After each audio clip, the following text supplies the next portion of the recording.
रोज सुबह किचन में जो गैस सिलेंडर हम इस्तेमाल करते हैं वो आज हमारी जिंदगी का एक बेहद जरूरी हिस्सा बन चुका है।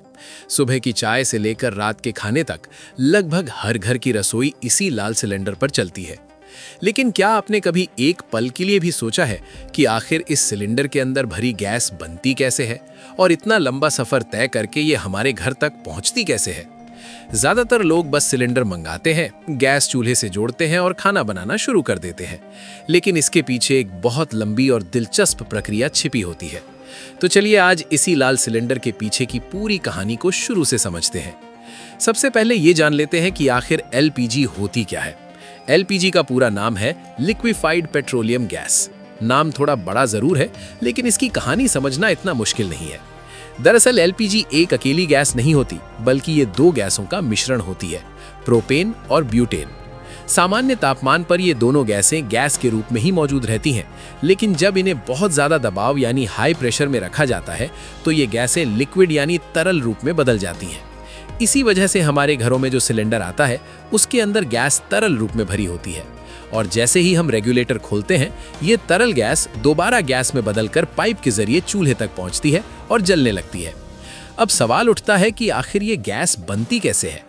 दरअसल एलपीजी को तैयार करने के दो मुख्य तरीके होते हैं। पहला तरीका है कच्चे तेल यानी क्रूड ऑयल की रिफाइनिंग, और दूसरा तरीका है नेचुरल गैस की प्रोसेसिंग। सबसे पहले बात करते हैं क्रूड ऑयल की रिफाइनिंग की। जब जमीन के नीचे से कच्चा तेल निकाला जाता है तो उसे सीधे इस्तेमाल नहीं किया जा सकता, इसलिए इसे बड़ी बड़ी रिफाइनरियों में भेजा जाता है, जहां इसे अलग अलग प्रक्रियाओं से साफ किया जाता है। इस प्रक्रिया को रिफाइनिंग कहा जाता है। रिफाइनिंग के दौरान कच्चे तेल को बहुत ऊंचे तापमान पर गर्म किया जाता है और फिर अलग अलग स्तरों पर ठंडा किया जाता है। इस पूरी प्रक्रिया के दौरान पेट्रोल, डीजल, केरोसिन और एविएशन फ्यूल जैसी कई चीजें अलग अलग स्तरों पर निकलती हैं। इसी दौरान एक गैसीय मिश्रण भी निकलता है जिसमें प्रोपेन और ब्यूटेन मौजूद होते हैं। आगे चलकर इसी गैस को प्रोसेस करके एलपीजी के रूप में तैयार किया जाता है। अब बात करते हैं दूसरे तरीके की, यानी नेचुरल गैस प्रोसेसिंग की। जब जमीन के नीचे से नेचुरल गैस निकाली जाती है तो वो बिल्कुल शुद्ध नहीं होती, उसमें कई अलग अलग गैसें मिली होती हैं। गैस प्रोसेसिंग प्लांट में इस मिश्रण को अलग अलग चरणों से गुजारा जाता है, जहां प्रोपेन और ब्यूटेन को बाकी गैसों से अलग कर लिया जाता है। इसके बाद इन गैसों को हाई प्रेशर में लाकर लिक्विड में बदल दिया जाता है और इस तरह एलपीजी तैयार हो जाती है। अब यहाँ तक तो समझ आ गया कि एलपीजी बनती कैसे है, लेकिन अब अगला सवाल आता है कि भारत में ये गैस आती कहाँ से है। दरअसल भारत में एलपीजी दो मुख्य स्रोतों से मिलती है।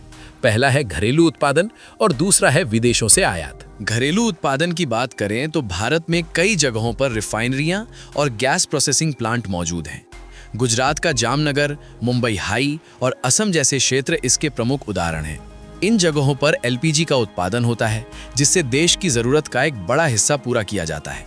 लेकिन भारत जैसे बड़े देश में एलपीजी की मांग इतनी ज्यादा है कि केवल घरेलू उत्पादन से काम नहीं चल पाता। इसलिए हमें अपनी जरूरत का बड़ा हिस्सा विदेशों से आयात करना पड़ता है। ये गैस मुख्य रूप से सऊदी अरब, कतर और यूनाइटेड अरब अमीरात जैसे देशों से आती है। वहां से एलपीजी को बड़े बड़े समुद्री जहाजों में भरकर भारत के बंदरगाहों तक लाया जाता है। अब गैस बन भी गई और जो विदेश से आनी थी वो भी भारत पहुंच गई। लेकिन असली सवाल अब शुरू होता है, ये गैस हमारे घर तक कैसे पहुंचती है। दरअसल रिफाइनरी या पोर्ट से हमारे किचन तक पहुंचने का इसका पूरा सफर एक व्यवस्थित सप्लाई सिस्टम के जरिए पूरा होता है। इस सफर को हम 4 मुख्य चरणों में समझ सकते हैं। सबसे पहला चरण होता है रिफाइनरी या इंपोर्ट टर्मिनल। यहाँ गैस तैयार की जाती है या फिर विदेश से आए जहाज़ों से उतारी जाती है। इसके बाद इसे बड़े बड़े स्टोरेज टैंकों में सुरक्षित रखा जाता है। दूसरा चरण होता है बॉटलिंग प्लांट। यहाँ इस गैस को हमारे जाने पहचाने लाल रंग के सिलेंडरों में भरा जाता है। मशीनों की मदद से हर सिलेंडर में तय मात्रा में गैस भरी जाती है और फिर उसकी अच्छी तरह जांच की जाती है ताकि वो पूरी तरह सुरक्षित हो। तीसरा चरण होता है डिस्ट्रीब्यूशन। भरे हुए सिलेंडरों को बड़े ट्रकों में लादकर अलग अलग शहरों और इलाकों की गैस एजेंसियों तक भेजा जाता है। और आखिर में आता है चौथा चरण, होम डिलीवरी। जब हम गैस बुक करते हैं तो गैस एजेंसी का डिलीवरी पर्सन वही सिलेंडर लेकर सीधे हमारे घर तक पहुंचा देता है। इस तरह लंबा सफर तय करके एलपीजी आखिरकार हमारे किचन तक पहुंचती है। भारत में इस पूरे सिस्टम को मुख्य रूप से 3 बड़ी सरकारी कंपनियां संभालती हैं। पहली है इंडियन ऑयल कॉरपोरेशन, जिसका सिलेंडर हमें इंडेन गैस के नाम से मिलता है। दूसरी है भारत पेट्रोलियम, जो भारत गैस के नाम से सिलेंडर देती है। और तीसरी है हिंदुस्तान पेट्रोलियम, जिसका ब्रांड एचपी गैस है। आज के समय में एलपीजी भारत के करोड़ों घरों में साफ और सुरक्षित तरीके से खाना पकाने का सबसे महत्वपूर्ण साधन बन चुकी है। ये सिर्फ घरों में ही नहीं बल्कि कई उद्योगों में भी इस्तेमाल की जाती है। अगर इस पूरे लंबे सफर को एक लाइन में समझे तो बात कुछ ऐसी है। एलपीजी को कच्चे तेल और नेचुरल गैस की प्रोसेसिंग से तैयार किया जाता है, फिर ये रिफाइनरी से बॉटलिंग प्लांट, वहां से गैस एजेंसी और आखिर में हमारे घर तक पहुंचती है। यानी एक साधारण सा दिखने वाला गैस सिलेंडर असल में एक लंबी और जटिल प्रक्रिया का नतीजा होता है। लेकिन जाते जाते एक सवाल मन में जरूर आता है, जैसे जैसे दुनिया ऊर्जा के नए स्रोतों की तरफ बढ़ रही है, तो क्या आने वाले समय में भी यही गैस सिलेंडर हमारी रसोई का हिस्सा रहेंगे या फिर कोई नई तकनीक इनकी जगह ले लेगी? इस बारे में सोचना भी वाकई दिलचस्प है।